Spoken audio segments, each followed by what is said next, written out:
In the heart of Illinois, among endless fields and tranquil forests, there is a small town called Elmswood.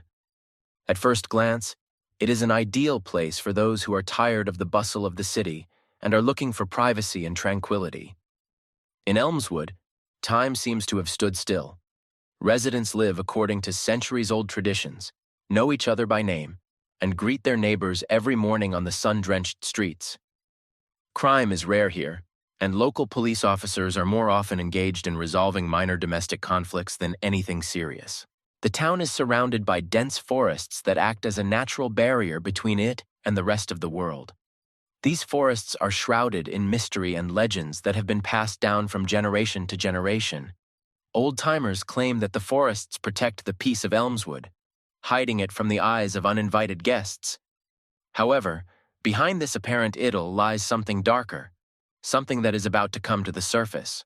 The city center is a small square surrounded by old buildings with brick walls darkened by time.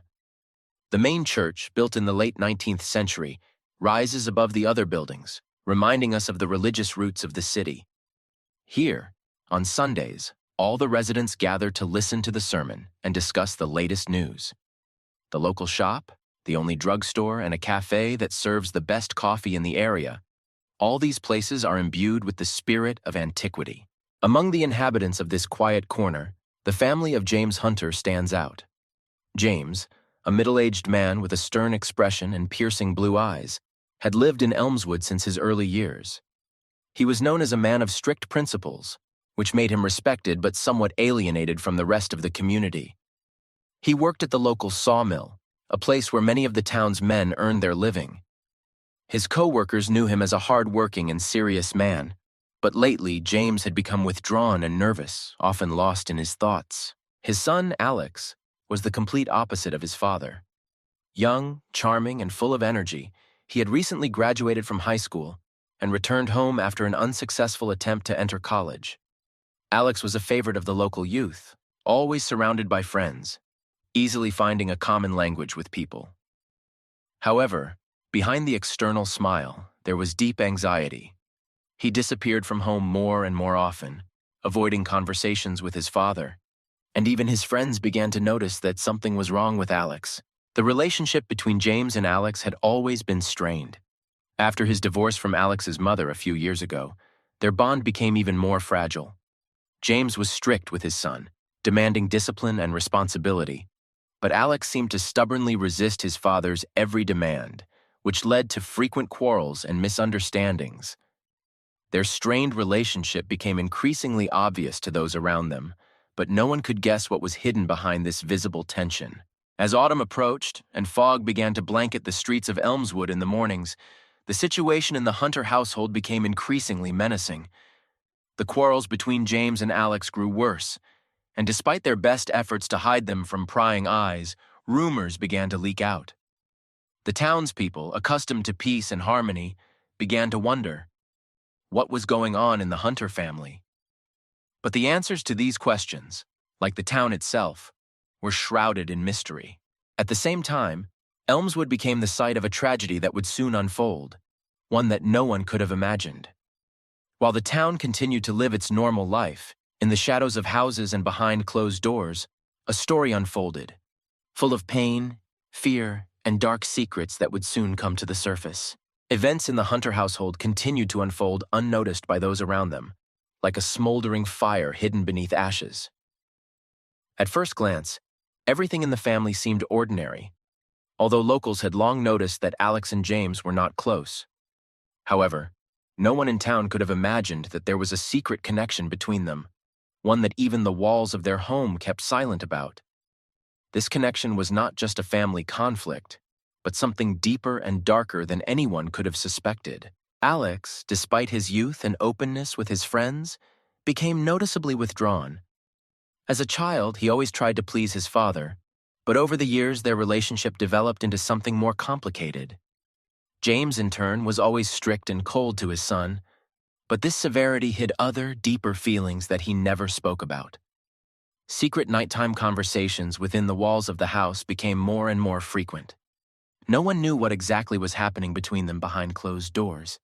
but even the neighbors began to notice that the atmosphere around their house was building up tension. Every evening, Alex returned home later than usual, often disappearing for hours without explanation. His friends noticed a change in his behavior. He began to communicate with them less often withdrawing into himself, avoiding the usual conversations and fun. Alex seemed depressed, but when someone tried to ask him what was wrong, he just waved them off, assuring them that everything was fine. But his eyes betrayed anxiety.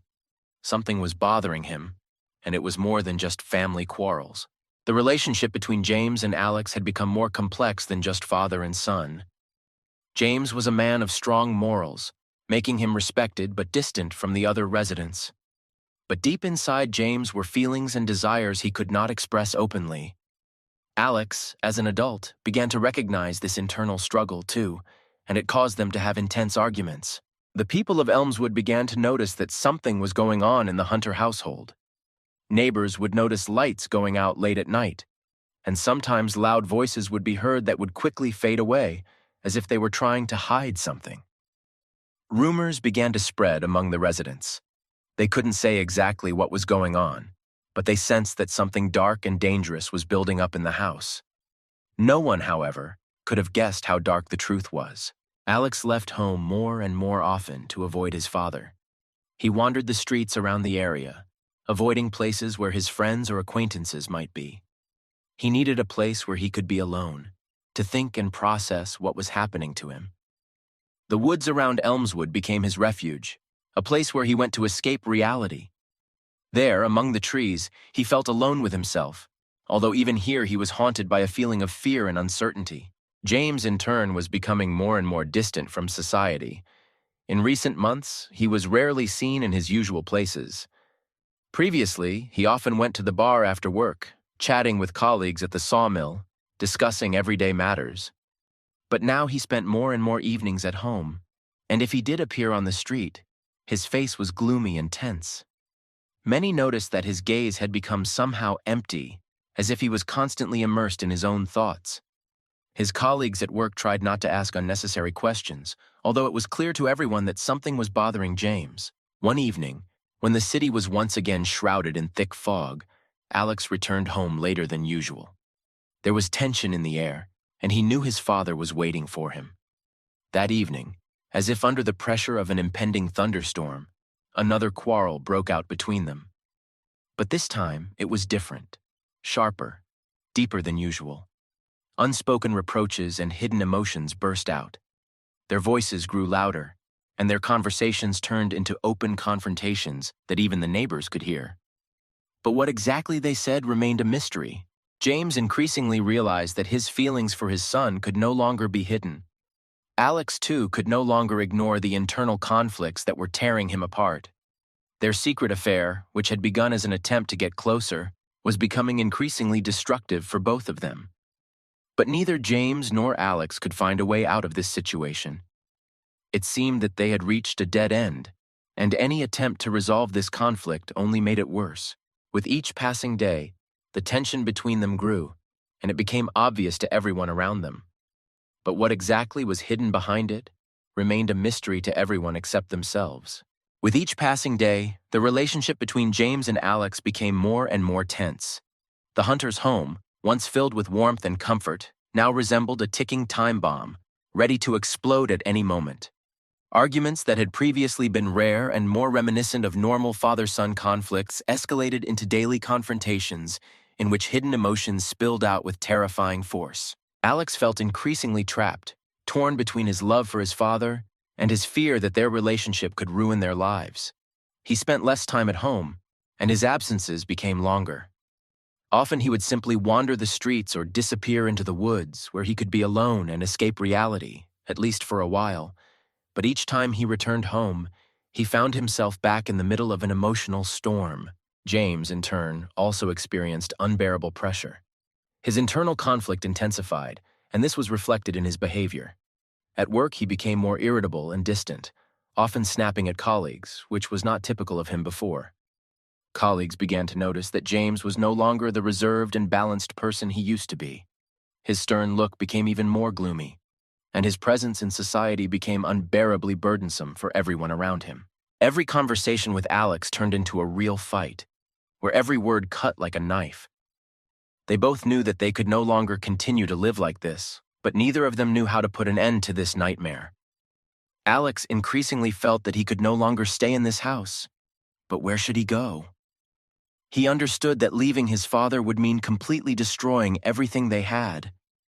But staying meant plunging even deeper into this abyss of despair. One such evening, when clouds like harbingers of trouble hung over the city, Alex and James quarreled again. This time the quarrel began because of a seemingly trifle. Alex returned home late without warning his father.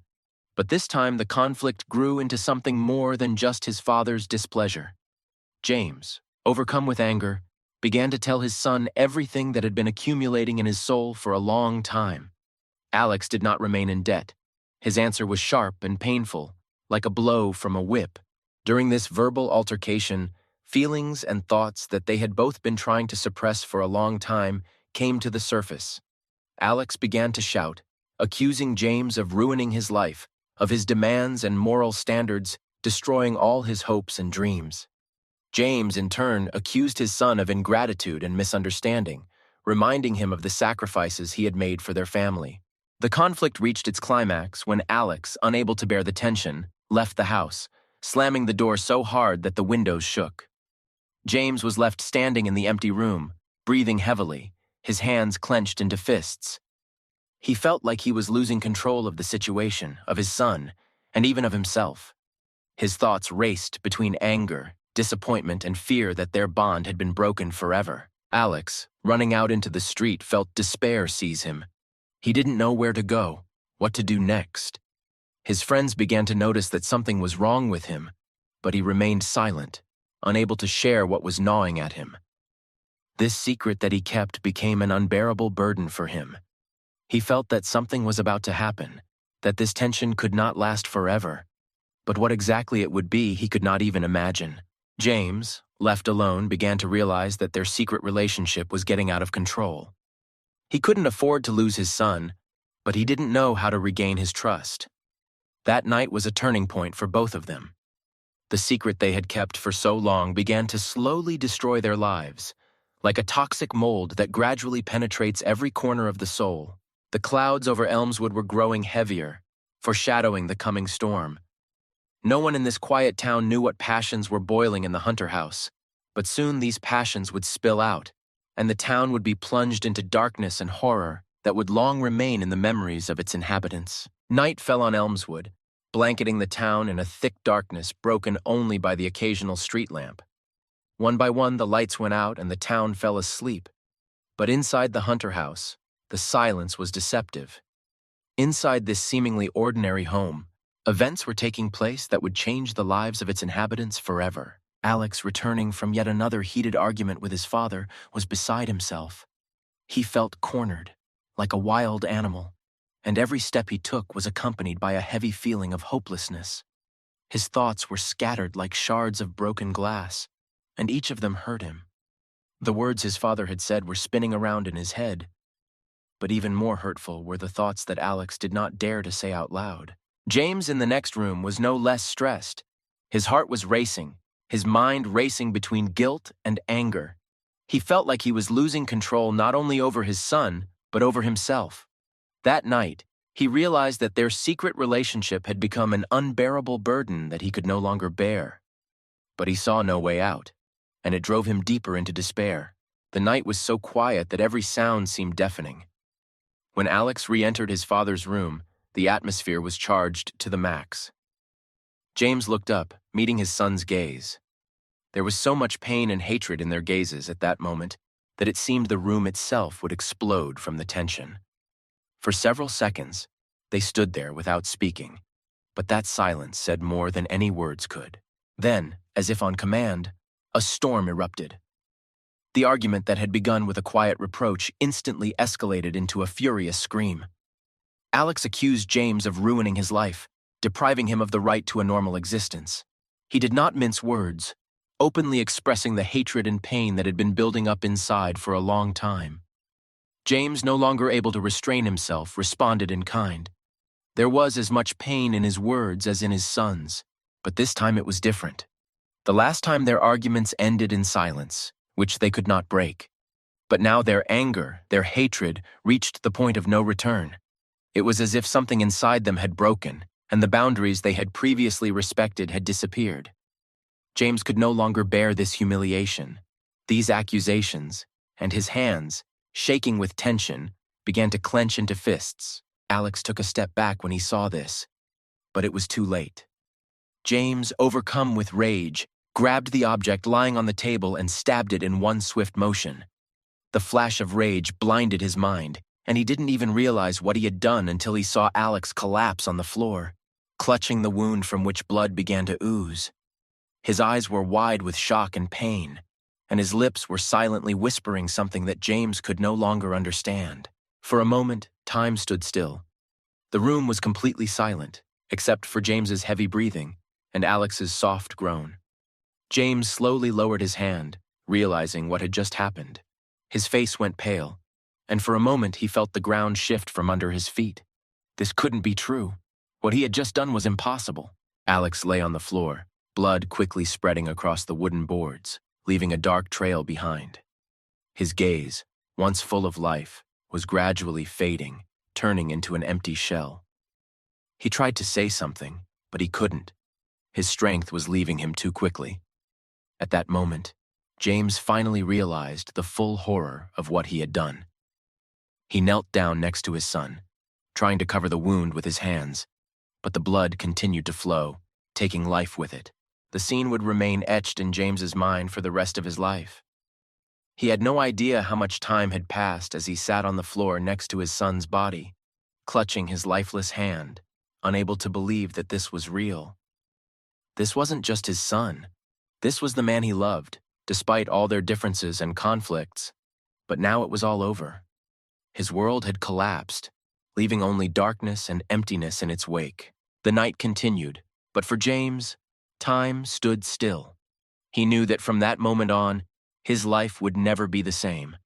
Only pain, regret, and the inevitable retribution for what he had done lay ahead. He had lost everything he had that night, and this realization ate away at his soul like a slowly spreading poison. The next morning, Elmswood will wake up, but no one will yet know what happened in the Hunter house. However, soon the town will be shaken by news from which it will never recover. The morning in Elmswood began like every other, with the first rays of sunlight breaking through the fog that shrouded the streets. However, in the Hunter house, everything was different. Behind the closed curtains and locked doors, a scene was taking place that tore the quiet of the small town apart. None of the neighbors suspected what exactly had happened that night, but soon everyone would know. James sat in his chair, paralyzed by fear and shock. His hands were still shaking, and his heart was beating as if it was going to burst out of his chest. The blood stain on the floor was a silent testimony to what had happened, but James couldn't bring himself to look at it. He didn't want it to be true, but there was no escaping the reality. Alex lay motionless, and in that silence lay the full depth of the tragedy. The first to notice the strange behavior in the Hunter's house were the neighbors. James usually went to work early in the morning, and Alex, despite his frequent absences, also left the house in the morning hours. But on this day, none of them appeared on the street. The Hunter's house, which always came alive with the first rays of the sun, remained gloomy and silent. One of the neighbors, Mrs. Green, noticing this, decided to look into the house to make sure that everything was okay. She knocked on the door, but received no answer. The woman's heart sank, and worried and wary, she called the police. The local sheriff, Thomas Whitley, received the call and immediately went to the Hunter's house. Thomas was a man of experience, and nothing surprised him, or so he thought. Elmswood was a quiet town, and most of his cases involved minor offenses, such as vandalism or domestic disputes. But this time he had a bad feeling. He had known James for many years, and although he was a stern and reserved man, he had never given cause for concern. As Thomas pulled up to the house, he immediately noticed the strange silence that hung around him. Usually, mornings in this neighborhood were filled with the sounds of life, the clink of dishes, early morning conversations, the laughter of children playing in the yards. But now everything seemed strangely still, as if the very air here was frozen in anticipation of something terrible. The sheriff went to the door and knocked again, but there was only silence. He called James, but there was no answer this time. A voice inside him told him that something was wrong. After several attempts to attract attention, Thomas decided to enter the house. The door was locked, but looking out the window, the sheriff noticed that the house was in disarray. The table was overturned and things were scattered on the floor, as if there had been a heated argument in the house. Without wasting any time, Thomas ordered the door to be broken down. When it opened, the door revealed a horrific scene. The room was covered in blood, and in the center of it lay Alex's body. His face was distorted with pain, and his clothes were soaked in blood. On the floor, not far from the body, sat James, completely overcome with horror and shock. His eyes were empty, as if he did not understand what was happening around him. Thomas quickly assessed the situation and called for reinforcements and medics, but it was already clear that Alex's help was too late. The local doctor who arrived at the scene only confirmed the young man's death. The house was silent, broken only by the quiet whispers of those who dared to enter. The local police officers whom Thomas had brought with him were also stunned by what they saw. James didn't resist being arrested. He let them handcuff him without saying a word. His eyes were fixed on nothing, his face pale and lifeless. It was the face of a man who had lost everything. Thomas knew that James wasn't just a suspect. He was a father who had just lost his son. But duty demanded action, and Thomas had to follow procedure. The hunter's home was quickly cordoned off by police, and a thorough investigation began. Every corner was searched for evidence. Police found a knife lying near the body and immediately suspected it was the murder weapon. But what led to this tragic event?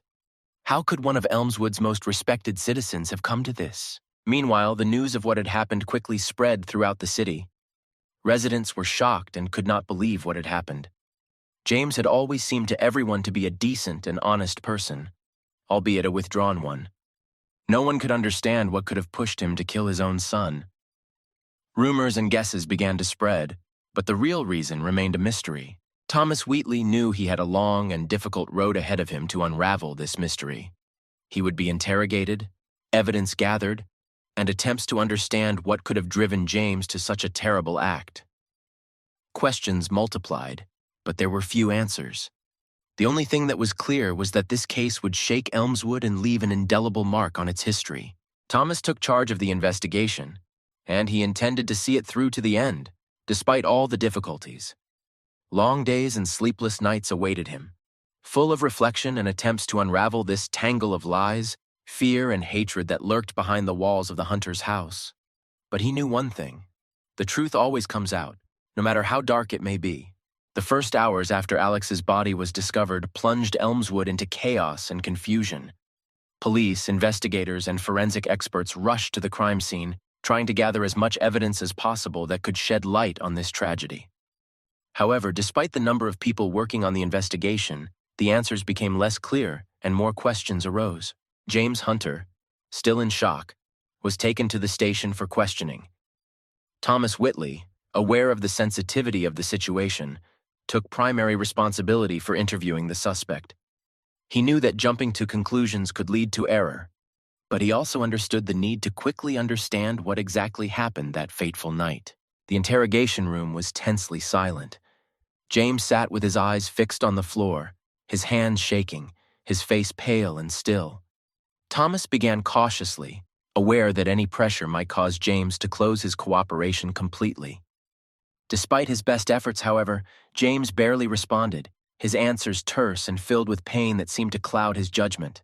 Meanwhile, Thomas's colleagues continued to gather information about the hunters.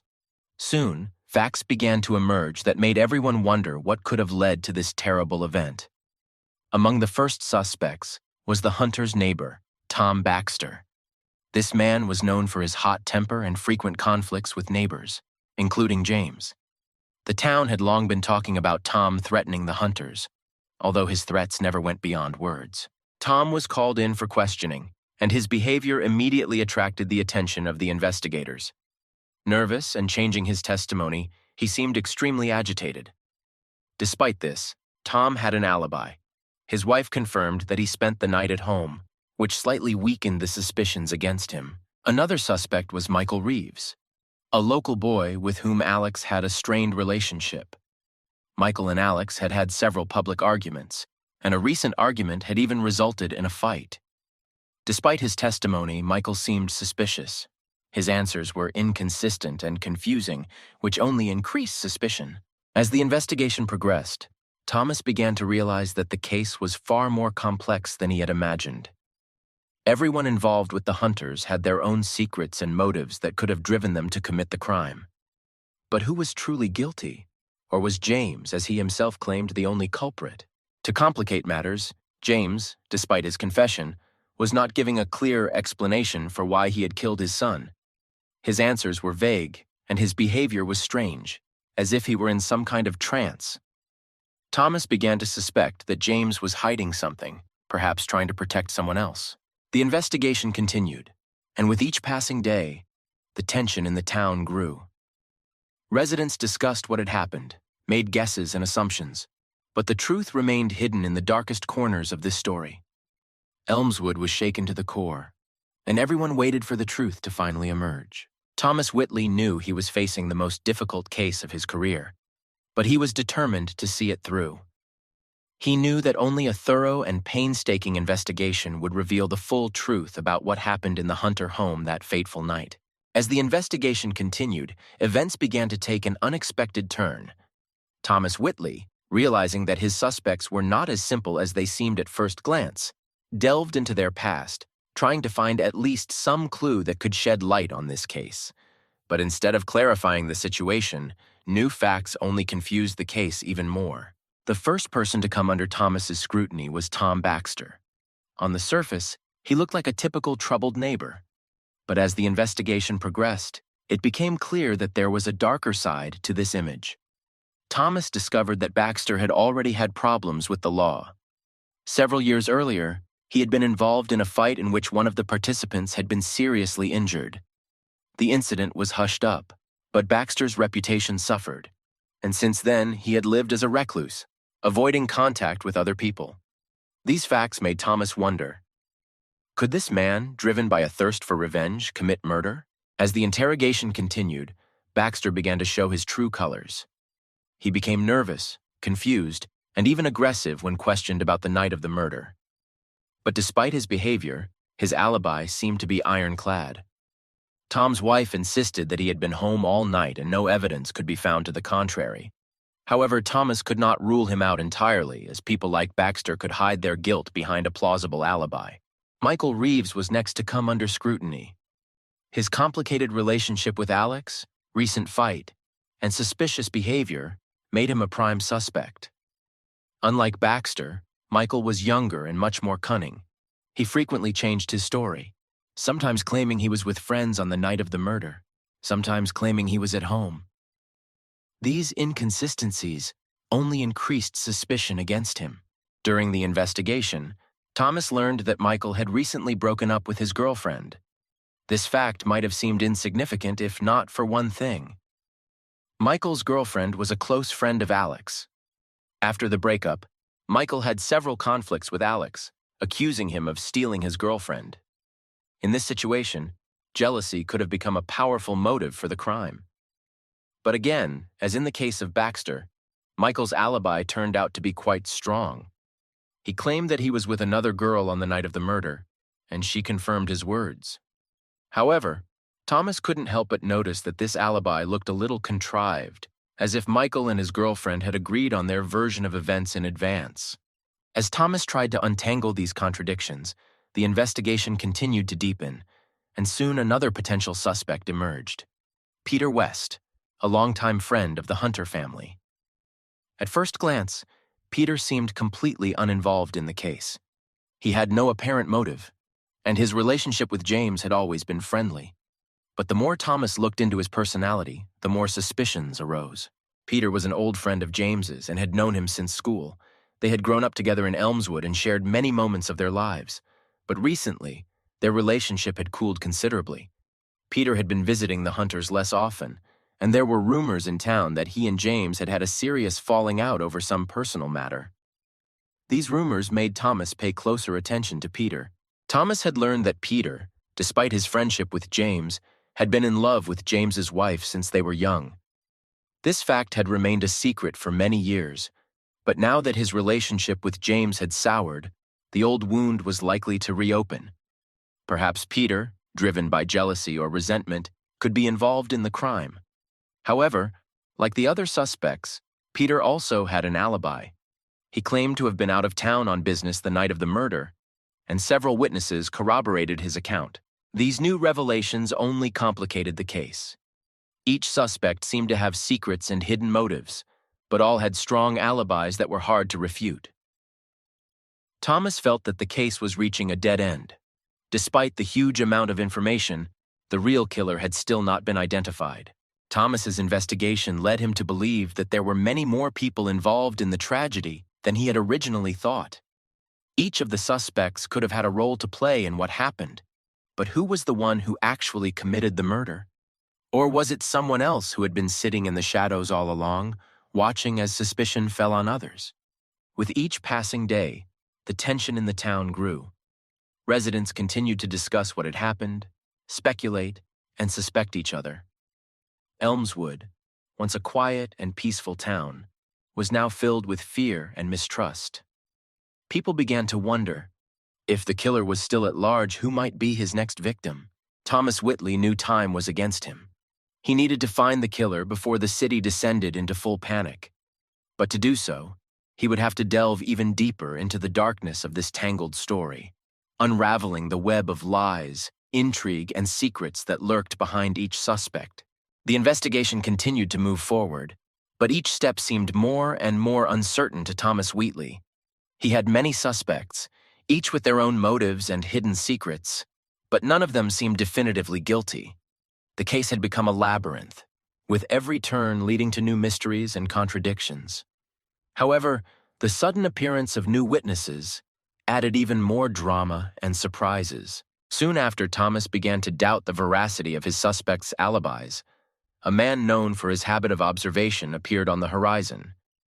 He was an old man named Henry Carter, a lonely widower who lived on the outskirts of town. He was known for his curiosity and his unusual habit of spying on his neighbors through his old binoculars. For many years, Henry was something of a town joke, but sometimes his observations proved useful to the local police. Henry came to the police station to talk to Thomas. His face, usually expressing a slight mockery, now looked serious and worried. The old man told the sheriff that on the night of the murder, he noticed something unusual. According to him, late in the evening, he saw a black car appear at the Hunter's house, which he had not seen on the streets of the city before. The car stopped not far from the house, and a man got out of it, who quickly disappeared into the darkness. Henry couldn't see the man's face, but he noticed that he was tall and strong. He moved confidently but quickly, as if he was hiding something or in a hurry to escape.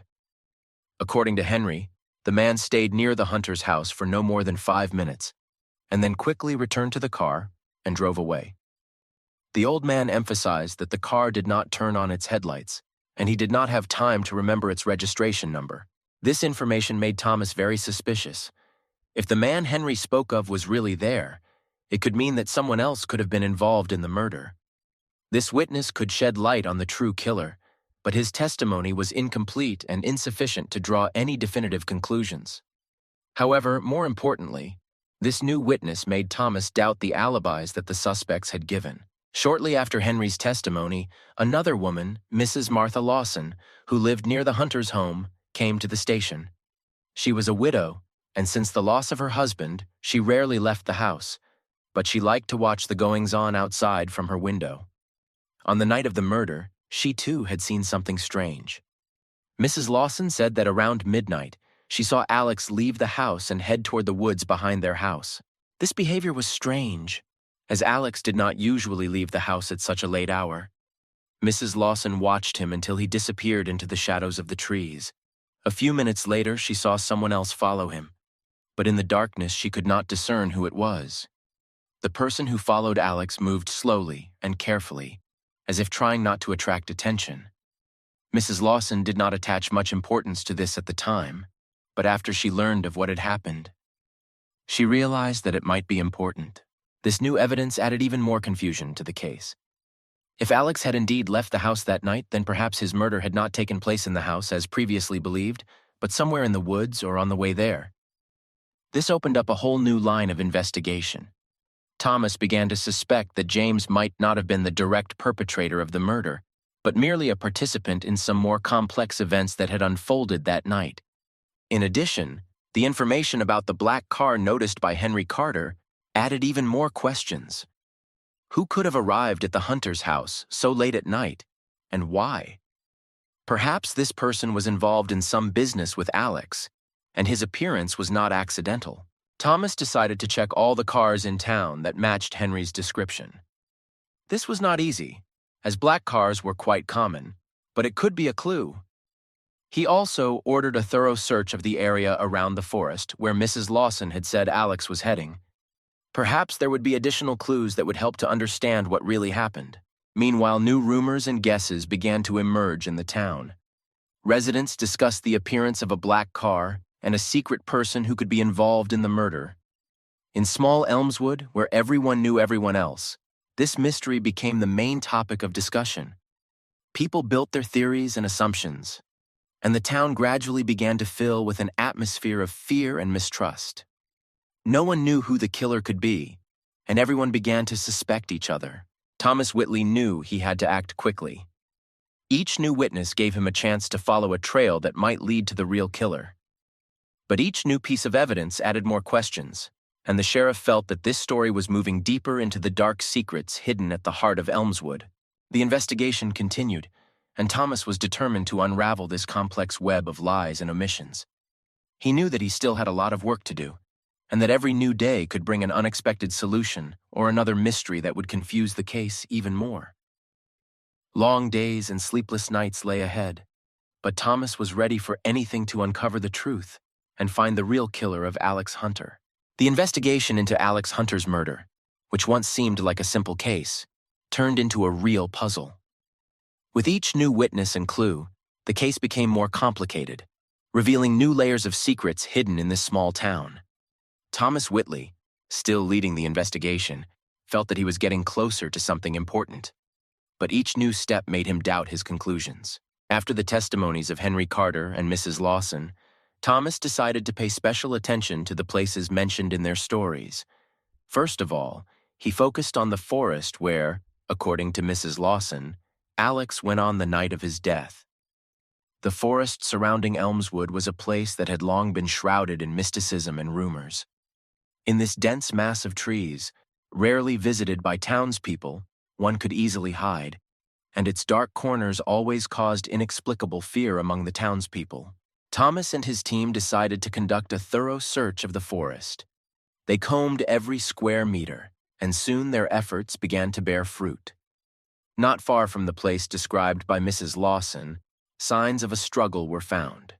Dug up earth, broken branches, and bloodstains on a leaf, as if someone had dragged the body or tried to defend themselves.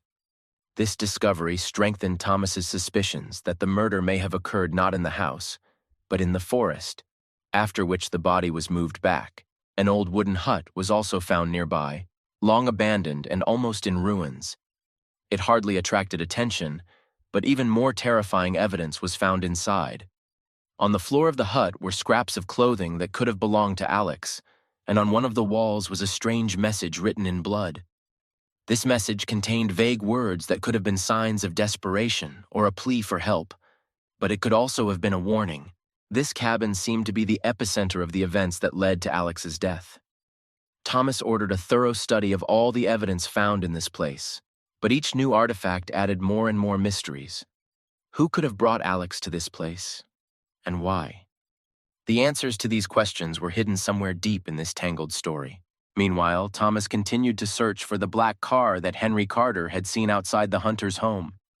A search of all the cars in town that matched the description had yielded no results, which made Thomas wary.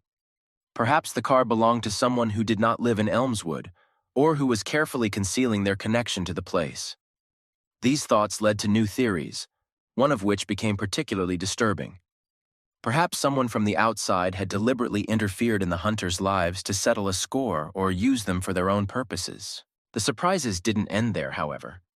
One person who caught Thomas's attention was an old friend of James's, Peter West. At first, he wasn't considered a serious suspect, but as the investigation deepened, more details about his life began to emerge. Peter seemed to be a model citizen, but like many in Elmswood, he had his own secrets. Upon further investigation, it became clear that Peter and James had been arguing frequently lately. The cause of these conflicts was not only Peter's jealousy of James's wife in his youth, but also financial disagreements that began to surface. Peter, it turned out, had been borrowing significant amounts of money from James, which he had never repaid. This debt trap became the source of their conflicts, and rumors began to circulate in the city that Peter had threatened James and his family. Thomas also learned that Peter was a regular at an underground club where people with dubious reputations met. The club was known for its illegal activities, including betting on fights and selling illegal substances. At first, this seemed like a minor fact, but then it became clear that Peter could be involved in much more dangerous things than just debts. When Thomas decided to question Peter again, he noticed that Peter had become more guarded and avoided giving direct answers. Peter claimed to have been out of town the night of the murder, and his alibi was corroborated by several witnesses. However, as Thomas dug deeper into his case, he began to doubt this evidence. It was possible that Peter had used his connections to provide himself with a false alibi and was now trying to hide his true whereabouts that night. In parallel with these discoveries, Thomas continued to monitor the behavior of Michael Reeves, another suspect. Michael was becoming increasingly confused in his statements, and rumors began to circulate around town that he was trying to cover up his actions that night. One of Michael's acquaintances, who remained anonymous, told police that he had seen him near the woods late that night, although Michael claimed to have been elsewhere. This information led Thomas to question Michael's alibi and begin to monitor him more closely. More and more facts that came to the surface began to paint a picture that was far from clear. Each suspect had their own secrets and motives, but none of them fit the role of the killer 100%. Thomas realized that one of them could be involved in the murder, but who exactly remained a mystery. Elmswood, once a quiet and peaceful town, now lived in an atmosphere of fear and mistrust. Residents were increasingly uneasy, suspicious of one another, and avoiding frank conversations. Each new discovery that Thomas made only increased this feeling of anxiety. The town seemed to be plunging into darkness, with no end in sight to this nightmare. Thomas Whitley knew he was on the verge of a solution, but he also knew that new challenges and difficulties lay ahead. This story was more than just a murder. It was a web of human destinies, secrets, and intrigues that had been hidden in the shadows of this town for years. And now that these secrets were coming to light, Thomas had to be prepared for whatever surprises they might bring. Thomas Whitley knew the investigation was reaching a new level of intensity. New evidence, witness statements, and the increasingly secrets of the Elmswood residents demanded that he act decisively. With so many intricate details now emerging in the case, the sheriff knew that time was against him. He needed to quickly narrow down the suspects and try to expose the true killer. After carefully analyzing all the evidence and witness statements, Thomas decided to focus his attention on Michael Reeves. The young man had long been a source of suspicion, and his inconsistent statements were becoming increasingly alarming. In addition, new evidence and inconsistencies in Michael's alibi only increased his suspicions. Thomas knew Michael was hiding something, and he needed to find out what it was. Michael Reeves, despite his attempts to appear innocent, was becoming increasingly confused by his own words. Rumors were circulating in town that he had been seen near the woods on the night of the murder, although he had claimed to be elsewhere. This information prompted Thomas to decide to press Michael and try to get the truth out of him. To begin with, Thomas decided to conduct a second search of Michael's house, as well as question his close friends and acquaintances. During the search, things were found that had not previously attracted attention, but now, against the background of new evidence, became important evidence. In particular, the discovered clothes with barely noticeable stains that could be blood aroused Thomas's serious suspicions. The clothes were immediately sent for examination to find out who they belonged to and how they could be connected to the crime. Thomas and his team also began to look more closely at Michael's alibi. They interviewed his girlfriend, who claimed that he was with her the night of the murder. However, as they dug deeper into her testimony, it became clear that her words might have been fabricated. The girlfriend began to get confused about the details and was evasive when asked direct questions. This led Thomas to suspect that she might have lied to cover for Michael. At the same time, Thomas decided to use psychological pressure on Michael. He knew that if Michael was really involved in the murder, his nerves would not withstand the strain. Every time Michael came to the station for questioning, Thomas increased the intensity of his questions, making the young man feel more and more insecure. Michael, seeing that the investigation was starting to close in on him, began to behave more and more nervously. He constantly changed his testimony, which convinced Thomas even more of his involvement. At one point, Michael even tried to leave the city, but was stopped by the police at the county line. This act was regarded as an obvious attempt to hide, which further increased suspicions. Thomas continued to look into Michael's relationships with other residents of Elmswood. He found that Michael had been involved in several conflicts that had previously seemed minor, but which now appeared to be significant. One such conflict occurred with Alex shortly before his death. Witnesses claimed that Michael and Alex had a public argument in one of the local bars, and the argument appeared to be quite serious. Many harsh words were exchanged, and some witnesses even heard threats made against Alex. But the most shocking discovery awaited Thomas when the results of the examination came back. The blood test on the clothes found in Michael's house showed that the blood belonged to Alex. This was a serious piece of evidence that practically put an end to the investigation. Now, Thomas had not only suspicions, but also material evidence that Michael was involved in the murder. Meanwhile, Michael became more and more withdrawn, realizing that the investigation was surrounding him from all sides. He tried to come up with new versions of his alibi, but they became increasingly untenable. Under pressure from Thomas and the police, who continued to interrogate his acquaintances, Michael gradually began to lose control of the situation. Realizing he could no longer hide the truth, Michael finally broke down. He admitted that he had indeed met Alex that night in the woods. According to him, they had gotten into an argument, and during the argument, Michael lost control and punched Alex. Alex fell, hitting his head, and lost consciousness. Terrified, Michael decided to move the body back to the Hunter house to frame James. He knew his relationship with his father was strained, and he hoped the police would focus on James, leaving him out of it. However, even this confession could not remove all the questions.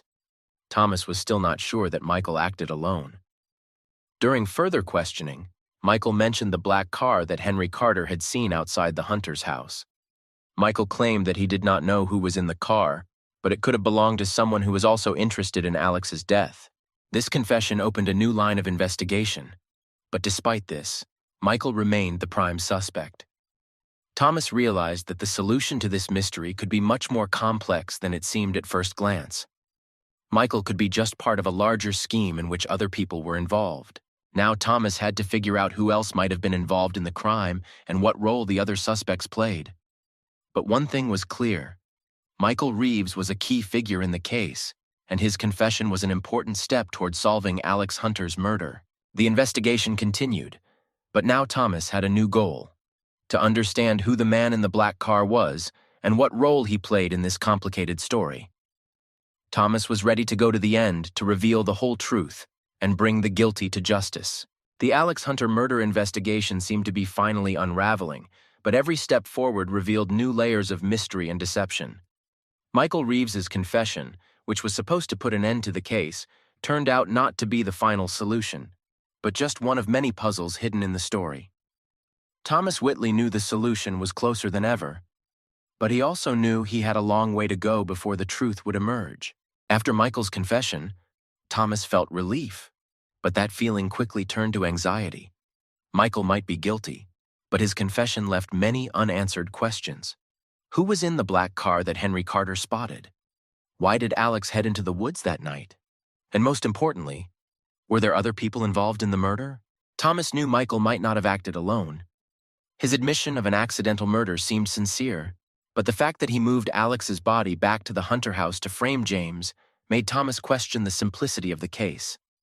It suggested a cold, calculating nature that didn't fit the image of the confused young man Michael was trying to portray. Thomas decided to continue his investigation, delving deeper into Michael's connections and the other suspects. First, he focused on Peter West, an old friend of James's whose role in the story was still unclear. Peter seemed to have faded into the background after Michael's confession, but Thomas couldn't ignore him. As he continued to question and investigate his connections, new details emerged that made Thomas turn his attention back to the man. Peter was involved in a much more complex matter than previously thought. It turned out that he had connections to shadowy structures involved in illegal activities in a neighboring town. These connections could be a motive for blackmail or even murder if Alex or James were somehow involved. Thomas began to suspect that Peter might be using Michael to settle scores with the hunters. These suspicions were reinforced when one of Thomas's sources connected to the underground club reported that Peter had been seen in the company of people involved in drug and gun dealing. Peter was not an active participant in these operations, but his frequent meetings with these people indicated that he might have had some connection to them. Thomas soon learned that Alex might have accidentally witnessed one of these meetings, which caused him to conflict with Peter. Further investigations revealed that Peter may have been near the crime scene on the night of the murder. His alibi, which had seemed solid, began to fall apart as new witnesses began to recall details of that night. One witness, who had previously claimed to have seen Peter in another town, now recalled seeing his car near the woods where Alex was found. This information matched the testimony of Mrs. Lawson, who had seen someone following Alex into the woods. Thomas knew that Peter might have been involved in this story much more deeply than he had thought.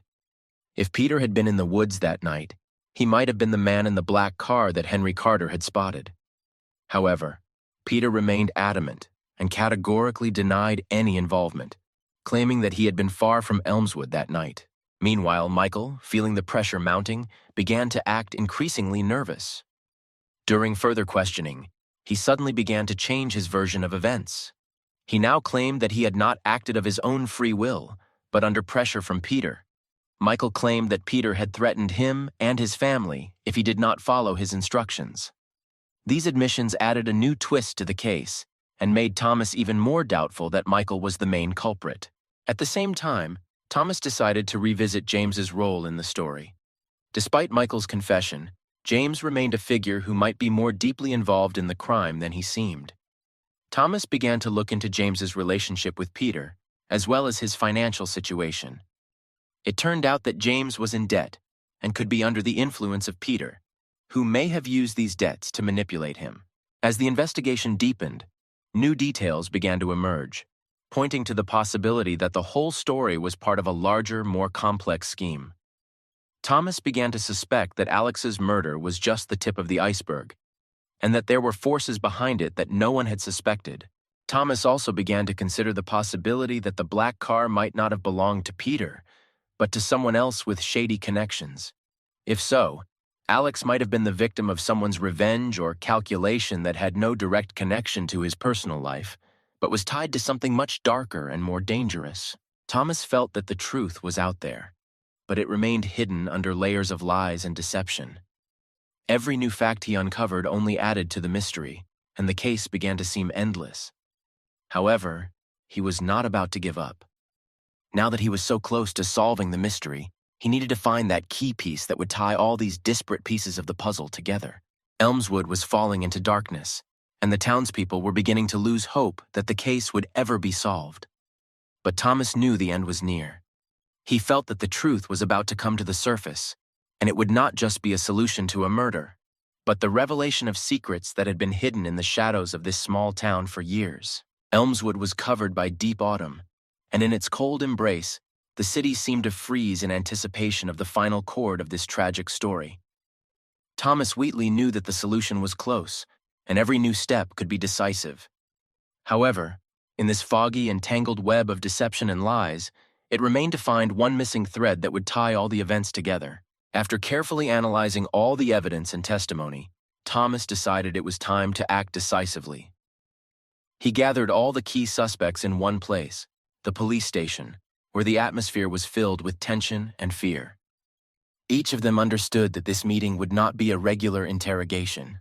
The first was Michael Reeves, who had already confessed to Alex's murder. but his testimony remained incomplete and contradictory. Michael, despite his confession, continued to be confused about the details, and his behavior suggested that he was hiding something.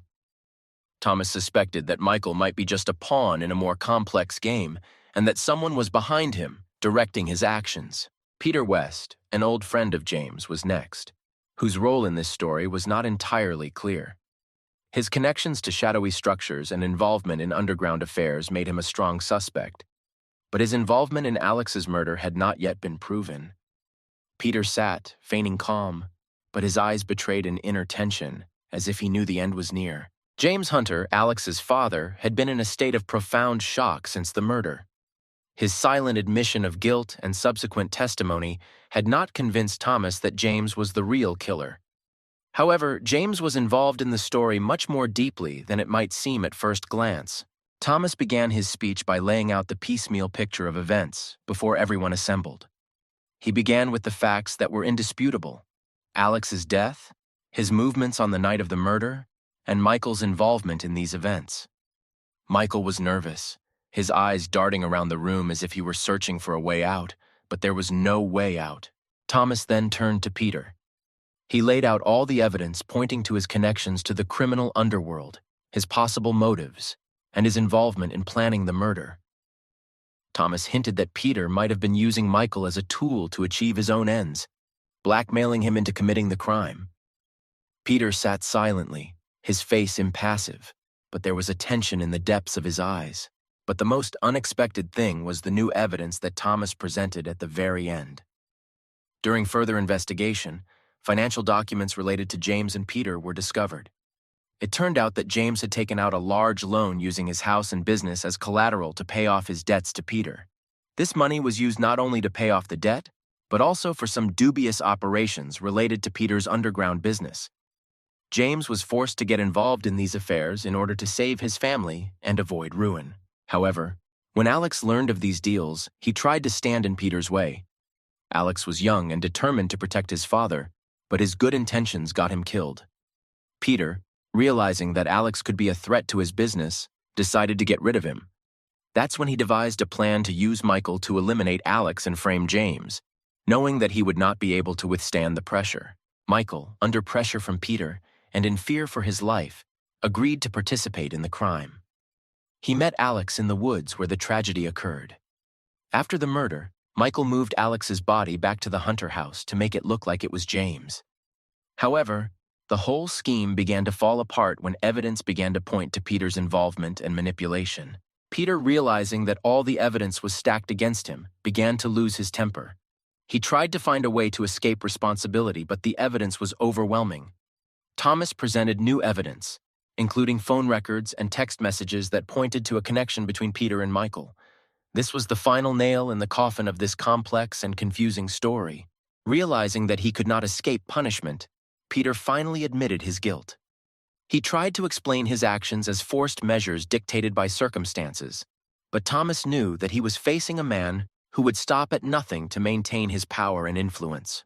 Michael, completely broken, began to cry, realizing that he had become a toy in Peter's hands and that he would now have to answer for his actions. James sat in complete silence, his eyes fixed on the floor. He understood that his son had become a victim of someone else's ambitions and that he himself, although not directly involved, bears part of the blame for what had happened. Thomas Whitley was finally able to bring this complex and multi-layered investigation to a close. He knew that there were no winners in this story, only victims. Elmswood would forever remember this tragic incident that exposed the darkest side of human nature. However, now that the truth had been revealed, the town could begin its slow recovery. The conclusion of this story was an important lesson for Thomas and his team. They saw how deeply human ambitions and fears can be hidden, and how easily they can lead to catastrophic consequences.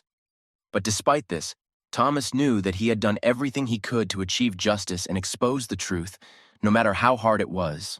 Elmswood has returned to its normal life, but the shadow of these events will hang over the city for a long time.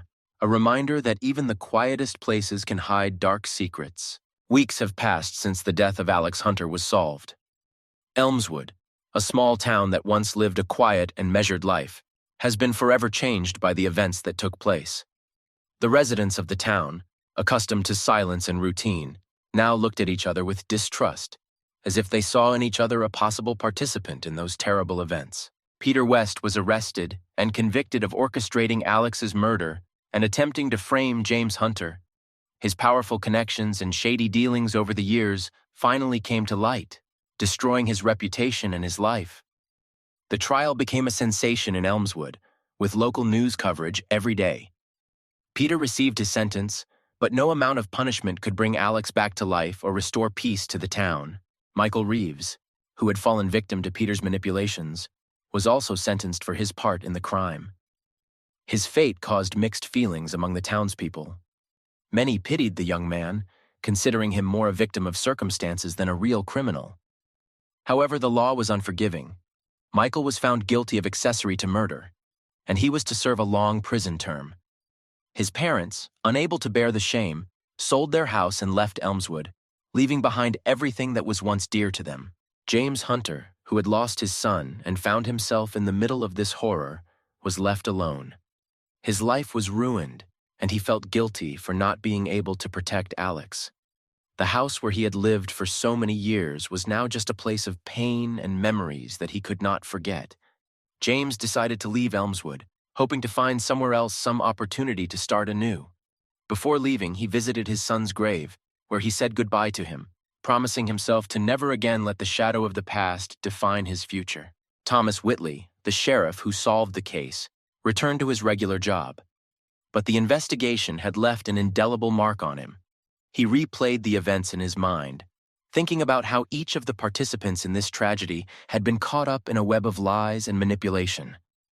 Thomas realized that the truth does not always bring relief, but he also realized that the police have a duty to uncover even the darkest secrets in order to restore justice. Elmswood slowly began to recover from the shock. The town moved on with its life, but the wound in the hearts of its residents would not be easily healed.